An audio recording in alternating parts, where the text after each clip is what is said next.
afternoon. Ito po si Nanay Lynn Channel and Ayo.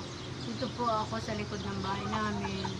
Ayan po likod ay yung kiskisan. Yung po ang rice mill. Ayan. Ito naman po ang ginagawa ko. Pipili po ako ng bigas. Tapos, hinihirang po ang tawag dito. Ayan, ganito po. Wala pong gawa ngayon. At wala pong pasok. Every Saturday po, wala pong kami tinda. Ayan po. Ayan. Nagpapakabuhay po din sa probinsya, sa Leyte. At hindi pa po pwedeng bumalik sa Dubai. At mayroon pa po akong inaasikaso din sa probinsya.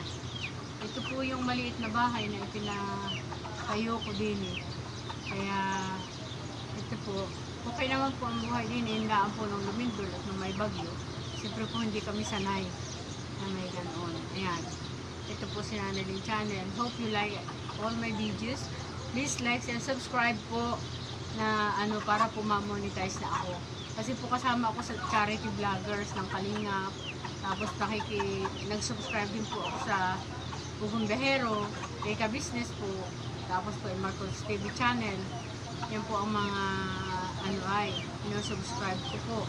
At para po makatulong po. Yan. Hello to everybody na mga charity vlogger. Sana naman po ma-help you ako ma-monetize. Si Nanay Lynn Channel and Ayo. 65 years old po.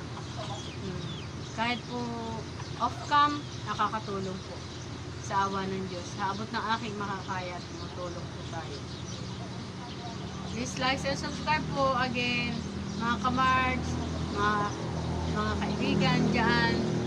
Kumusta na kayong lahat? Hope God will bless everybody. Thank you.